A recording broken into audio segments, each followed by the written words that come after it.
Magandang araw mga kalagalag. Ito na naman po ang inyong lagalag na guro. At sa araw na ito ay pag-uusapan natin ang pangatlong uri kung paano mag-solve ng quadratic equations. At ito yung solving quadratic equations by factoring. Tapos na po tayo sa completing the square and tapos na po tayo sa extracting the square roots. So sa araw na to, our goal is to solve quadratic equations by factoring. Okay, so yun nga po, solving quadratic equations by factoring. So how to factor? Paano po natin mapapactor yung using this method, ano po yung gagawin natin? So our standard form of quadratic equation is ax squared plus bx plus c. So is equal to 0. So tandaan po natin yan. So for understanding factorization, the general form of the quadratic equation can be represented as follows. Pwede po natin ipakita sa ganitong paraan. So you have your x squared. So yung may exponent, x na may exponent na 2 or degree 2. Then yung product po na to, the product at your constant term or yung last term nyo dito sa dulo is just the sum. Pag pinactor out nyo po yun, yung sum nun, yun yung middle term nyo. So, then after that, i-distribute lang po natin. So, ax plus bx. Then, after distributing it, meron ka ng x squared plus ax plus bx plus ab. I-group lang po natin dito sa side na to, yung first two. So, it will become x, then x plus a. So, itong part na to. Then, yung second part, that is b, x plus a.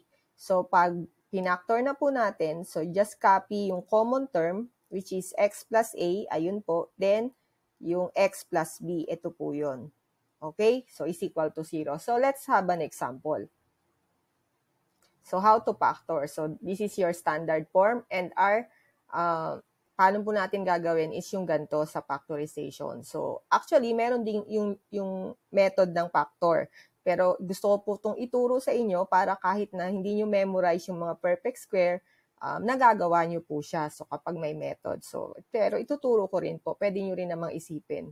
So, x squared plus 6x plus 9. So, you think of a factor ng 3, ay ng 9 rather, na magkakaroon ka ng sum na 6. So, ano po ba yun? Siyempre, maraming factors ang 9, 9 and 1, and 3 and 3. So, 3 and 3 lang po yung magbibigay sa inyo ng sum.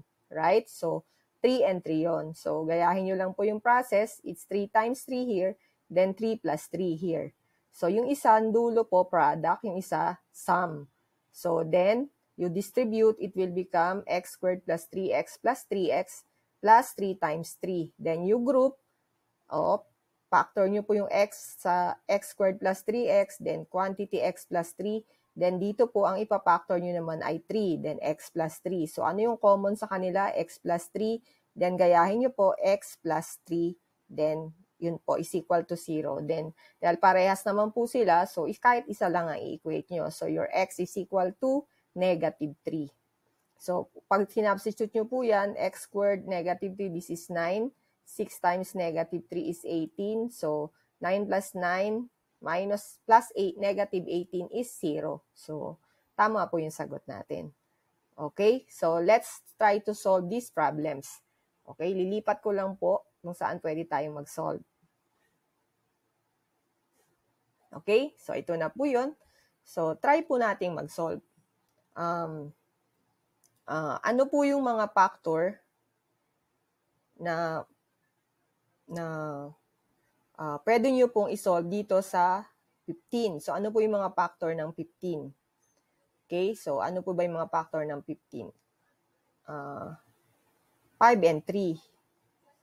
Right? 5 and 3 po. Na pag inad nyo, syempre, di ba, natandaan nyo po, lagi kong tinuturo, na kapag negative yan, that is sum and difference. So, paano po yung gagawin nyo nga? So, x squared minus, gayahin nyo lang po yung mga sign. So, this is 5 and 3. So, dahil negative 2x po yan, negative 2x po yan, ano po yung sign yan? Palagay nyo yung, so, 5 plus 3. negative 5 plus 2 rather. Okay, so usually, ang general equation by the way, isulat ko na lang po, is plus, balik tayo sa general equation, para later na lang tayo maglabas ng negative. Okay, so ito, negative. So, di ba po, natatandaan nyo, kapag negative to, tas negative yan, yung isa sa factor, dun nyo po sa mataas ilalagay, kung natatandaan nyo po sa factoring. So, then we distribute, may x pa po pala dito, sorry. So, x squared, then minus, ano po to? 5x plus 2x. Then, ilabas na po natin yung negative. 3 pala to rather. Ba't ko ba 2 nilagay? Sorry po. 3 po yan. 3 yan. Okay. So, this is, nilabas ko lang po yung negative para po common factor tayo later. Okay. So, ito po, yung group na to muna. Okay. Then, ito po, itong group na to. Okay, so ano pong common dito? X. So, it will become x minus 5. Kuha po. Then, yung addition plus, ano pong common dito? 3. Then, x minus 5. Nakukuha po, nasusundan. So, medyo long method tong method na to, pero sabi ko nga, 2 beses po natin isusolve. This is a general equation. Hindi ko po sinabing ito yung sundin nyo, pero mas madali po ito kasi kesa you are just guessing, di ba? Tinuro ko din dati sa inyo yung trial and error sa factoring. So, pero ito, mas makikita nyo po yung process. So, ano po yung common? X minus 5. Ayun po yung x minus 5. Then, ano po yung natira? X plus 3. So, kung titingnan nyo po yung given natin, pwede naman yung idiretso na x minus 5x plus 3 if memorize nyo na po yung factorization. So, ganun lang po. Pwede nyo hindi to gamitin, pwede nyo rin pong gamitin kasi this is better kung hindi nyo po pa-process, kung hindi nyo po naiisip yung mga factors. So, later on, kasi nakikita nyo po siya na process kasi nagsusulat ka dito, nakikita mo yung flow, paano nagiging ganun. So, ito po yung factors is equal to 0. So, ano po yung mga values ng x? Yung values ng x mo, equate nyo lang po sa 0 yan, di ba? Each x minus 5 is equal to 0. So, yung unang x po is 5. So, yung isa namang x ay negative 3 kasi pag nilipat nyo po doon. So, if you are to substitute that, so, yung 5 po, try natin yung 5. Okay, tabi ko muna po ito, no? Try natin yung 5. So, that is 5 squared. Tignan lang natin kung mag-equate sa 0. 2 times 5 minus 15 equals 0. Okay, so this is 25 minus 10. Okay, this is checking. Minus 15 is equal to 0. So, yung unang dalawang method po, may kanya-kanyang rason bakit yun ginagamit. So, I hope po, if you have further questions, do not hesitate po to ask. So, this is 25 minus 25, so 0 is equal to 0. So, we are correct. Okay po? So, try po natin isolve yung pangalawang problem. So, x squared plus 7x plus 6. So, ano po yung factor ng 6 na since addition yan, wala pa tayong problema sa sign convention. 6, ano po ba? 2 and 3, pero hindi naman 5 yung sum nun. So, ano pa po? 6 and 1. So, 6 and 1 po tayo. So, x squared. So, wala po tayong problema sa sign plus, ano ba yung kanina? So, 6 plus 1. Gaganto lang po, plus addition sa middle term. Di ba po? Then, product po sa last term.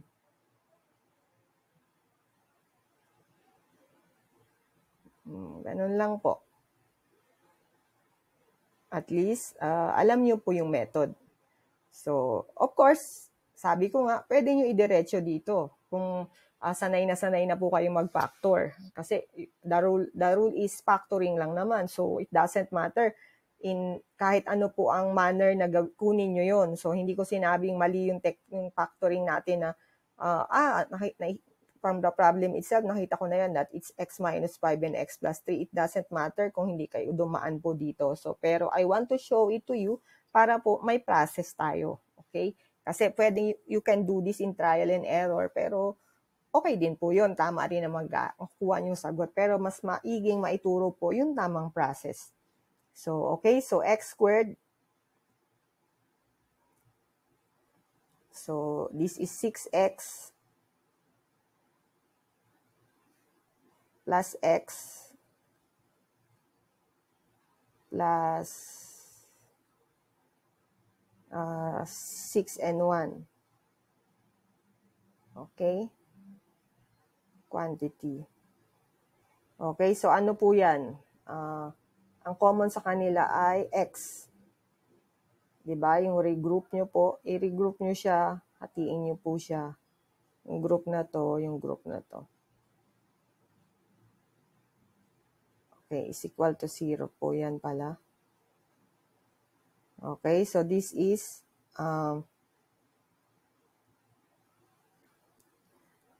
x plus 6. Right? Dahil plus, so ano pong common sa kanila? 1. Di ba may 1 po dyan? Then, x plus 6. So, dapat po magaling, asang-hasa na kayo sa pagpa-factor out. So, ano po yung common? Yun ang una nyo isusulat, x plus 6.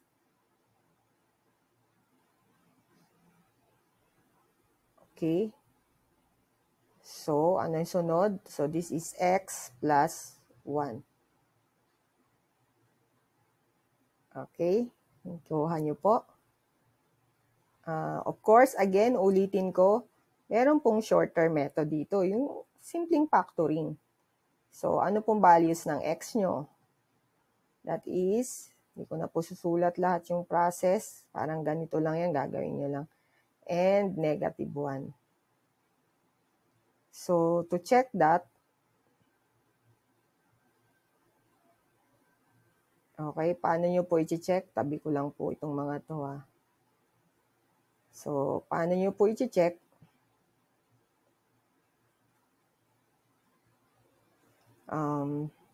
Try natin negative 1.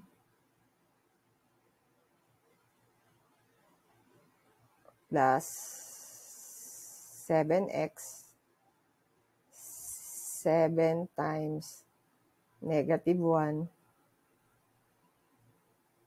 plus 6 equals 0. So, this is 0 po. Kung makikita nyo. So, this is positive 1 minus 7 times negative 1 is negative 7 plus 6.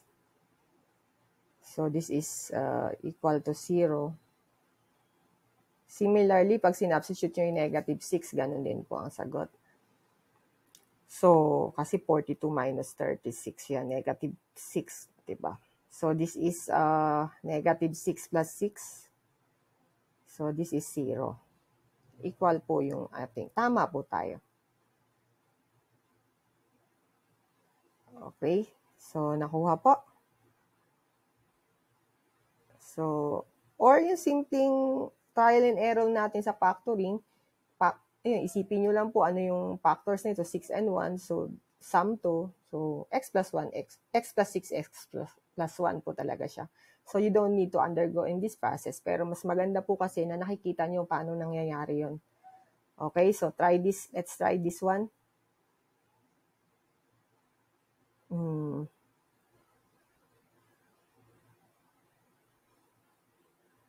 So, paano po yan? Ano po yung mga factors ng negative 6? So, negative 6 po, ng may 1 is 6 and 1, hindi pwede, di ba? So, it's negative. It's 3 and 2. So, ano po yung may sign na negative? Dahil negative tong middle term, so sa negative 3. So, sulat po natin, general equation, x squared. So, ang general equation natin, positive. So, negative 3, sa tulad ng sinabi ko nga, negative 3, saka, dahil sum po yung middle term, di ba? So, negative 3 yung sum. So, general equation po tayo, kaya addition ang nilalagay ko. So, negative 3 and 2. So, saka na lang natin ilabas po yung negative sign. Okay? So, lagi po kayo nasa general equation para hindi po kayo nalilito sa signs. So, x squared, may x pala dito rather. Sorry po.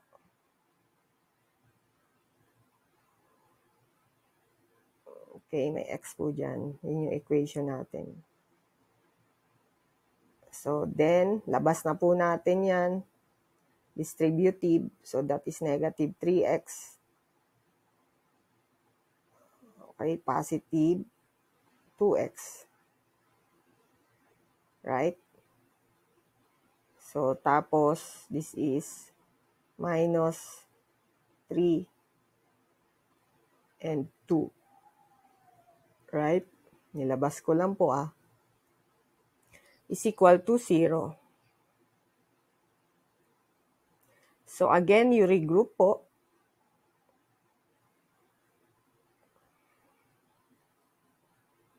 So, itong factoring, marami po kayong methodology pwedeng gamitin dito.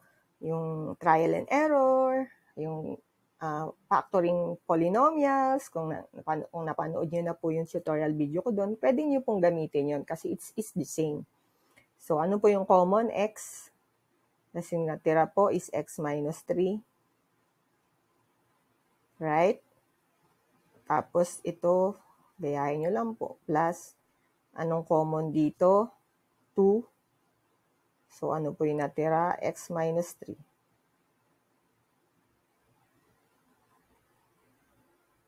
Okay? So, ano pong next step? Inagaya ko lang po Yan. Ano yung common? X minus 3. Okay? So, tapos po, ano na yung sunod? X plus 2. So, yan po yung factors ng x squared minus x minus 6. Addition rather. So, ano pong sunod? So, equate nyo lang sa 0. Yung unang x natin is positive 3. And the other one is negative 2. So, pag nag-check po tayo,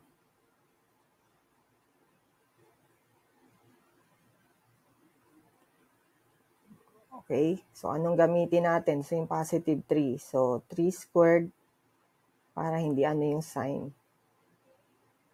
Minus 1 times 3. Minus 6.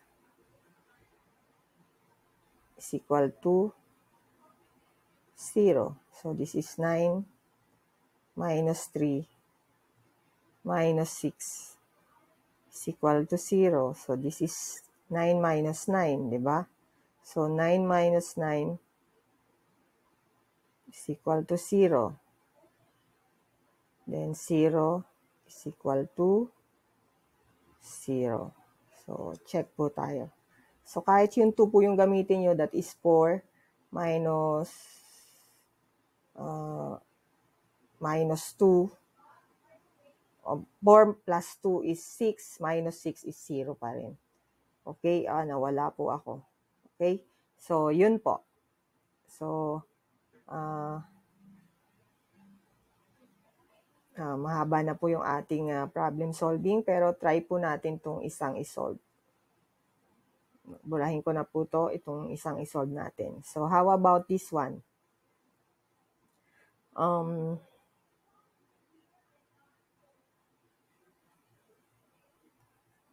X squared, sulat lang po natin. Ano ba yung mga factors ng 36? Na sasagot ay 15. So, 6 times 6, so hindi po yung 15. Ano pa po? 36 and 1, hindi rin po. 9 times 12 times 3. Di ba po? 12 times 3. So, dahil sum naman yan, ganun po talaga. Kailangan nyo pong isipin kung ano yung mga factors kasi doon yung makukuha to sa factors niya. Okay? So, plus, dahil wala tayong problema sa sign, so, lagay nyo lang po, 12 plus 3, dahil yun ang middle term, di ba? Addition. Mas madali po pag puro sum. Pag may subtraction, isipin nyo pa po kung nasaan yung sign. Pero kapag po ganito, pag ito ay negative tas negative, kung ano po yung sign ng middle term, yun po yung sign ng mas mataas na number. Okay? So, tatandaan nyo po yun. Kung ito ay negative, kung negative yan, negative 12 po ang masusunod kasi it's negative yung sign kasi mas mataas yung 12. So, plus 12 and 3. So, okay. Sorry, hindi ko na-equate sa 0. Is equal to 0 po yan. So, is equal to 0. So, this will become, i-regroup nyo lang po. Then, distribute. Hindi nyo pa i-regroup rather. Distribute muna. Hindi nyo pala mag-regroup pa. So, x squared, pag na-regroup nyo na, distribute nyo na, sa kanyo lang i-regroup. Hindi pala nyo makikita yung regroup. Plus 12 and 3. Okay? So, distribute muna pala. So, ito na po, re-regroup na natin. Ito yung kalahati. Ito yung kalahati. Okay? Nasusundan po. Huwag po kayong mahihiyang magtanong kung may questions po. So, ang common dito sa first group natin is x. So, it will become x plus 12. Okay? Then, sum. Again, I'm not saying na common dito, 3. So, x plus 12. I'm not saying na ito po yung gamitin nyo, pero mahalaga po kasi na alam nyo yung mga process. So, pwede nyo po yung idiretso na factor. Pwede rin po ito para alam nyo po kung saan nanggagaling. So, x plus 12 yung common. So, yun na po unahin natin. Okay? So, ano pong sunod? X, gayahin nyo lang po, plus 3. Okay? So, is equal to 0. So, pag inequate nyo po yan pareha sa 0, your first x is, equate natin sa 0 para makita nyo, pero hindi po palagi na dapat na para maikli lang. So, pag nilipat ko yung 12 sa kabila, it will become negative 12, di ba? So, similarly with this one, pag inequate nyo sa 0, x will become negative 3. Okay, so pag sinubstitute ko po yan dyan, so we'll use negative 3. So, negative 3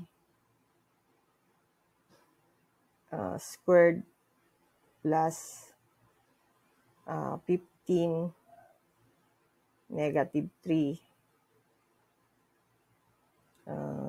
plus 36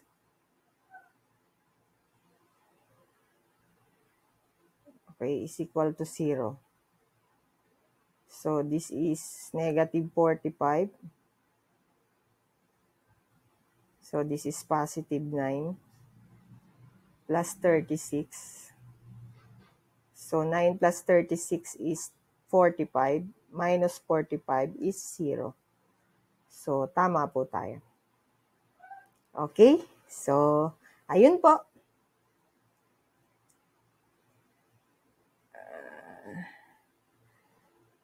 Ayun po, ito po yung mga references. Ilalagay ko po to sa description box para po if you want to read further, makikita nyo po siya and makakakita rin po kayo ng mas maraming mga examples. Okay, nasa description box po siya. Pag may question po kayo, sulat nyo lang po sa comment section at kung may gusto nyo pa pong mag-solve tayo ng mas maraming equation na according sa mga gusto nyo equation, pwede nyo pong tanong sa akin or i-post sa Facebook ko sa Lagalag na Guro. Okay? O kaya po i-email nyo ako, makikita nyo naman po ang email ko sa YouTube. Okay? So, and that's it. So, don't forget to like, subscribe, and click the notification bell para updated po kayo sa lahat ng lessons. And pa-share na rin po ito sa mga high school students kasi po ang YouTube na to ay math 7, 8, 9, and 10 physics and science subjects na gusto nyong i-discuss ko po. And soon, magdi-discuss din po ako ng medical physics concepts. Okay? So, shout out po sa aking mga kapatid sa Mindoro at yung kapatid kong nasa East Avenue Medical Center, si Kim, at yung kapatid ko sa Mindoro, si Marvin, at si Bochog, at yung kapatid ko pa dito sa Manila, si Brian. At ang aming Mudra Bells, si Nana, Irina, and ang aking hipag, si Ana at si Bochay, at aking dalawang pamangkin, si Sak at si Makoy. Thank you po! So, bye-bye! So, ito po ay kinuha sa El Nido, Palawan. So, thank you! Be safe, everyone!